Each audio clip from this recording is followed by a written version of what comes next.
जगदीश जी 45 साल के हो चुके थे। एक दिन उनकी पत्नी चल बसी। उन्हें जाने वाले सारे दोस्त और रिश्तेदारों ने उनसे कहा कि फिर से घर बसा लो, फिर से शादी कर लो। जगदीश जी ने कहा कि मुझे जरूरत नहीं है। मेरी पत्नी का दिया हुआ सबसे बेहतरीन तोहफा है मेरे पास, मेरा बेटा। उसे सफल बना पाऊं, मेरा जीवन अपने आप सफल हो जाएगा। जगदीश जी ने उसे अच्छे से पाल पोस कर बड़ा किया।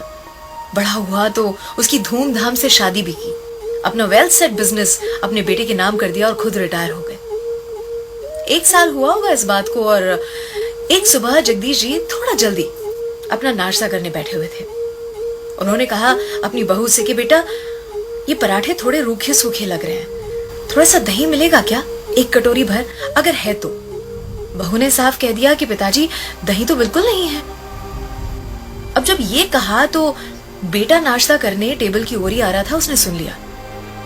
जगदीश जी अपना नाश्ता करके टेबल से उठ गए और उसके बाद बेटा और बहू दोनों नाश्ता करने बैठे।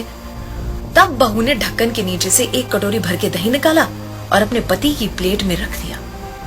बेटा उस समय तो कुछ भी नहीं बोला, लेकिन उसके दिमाग में वही चलता रहा। वो घर से निकला, अपनी नौकरी पर गया, दिन रात उसके दिमाग में वो 1 कटोरी दही की बात चलती रही।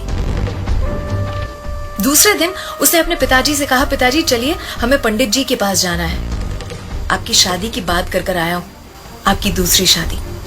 पिताजी हंस के बोले कि बेटा मैंने तब नहीं की, अब क्या करूंगा इस उम्र में दूसरी शादी, और मैं तुम्हें सारा प्यार देता हूं, तुम्हें दूसरी माँ तो नहीं चाहिए फिर?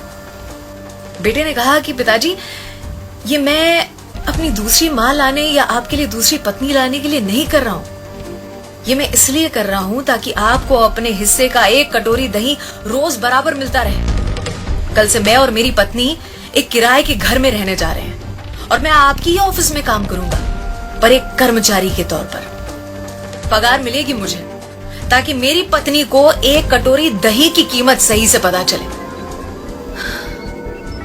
अर्थात माता पिता आजीवन अपने बच्चों के लिए एक डेबिट कार्ड बनने को तैयार होते हैं। बच्चों को कब अक्ल आएगी कि वो माता पिता के लिए आधार कार्ड तो बने। वो कहते हैं कि पहला प्यार कभी भुलाया नहीं जा सकता, फिर लोग माता पिता को कैसे भुला देते हैं। अगर आपको ये कहानियां पसंद आती हैं तो रोज सुबह 7 बजे मुझे आपका इंतजार रहेगा, ओनली ऑन 94.3 माय एफएम। सलाम, दुआ, वणकम, प्रणाम, सत श्री अकाल। केम छो सारू छे? अमदावाद आखोई मारू छे। अर्चना की ओर से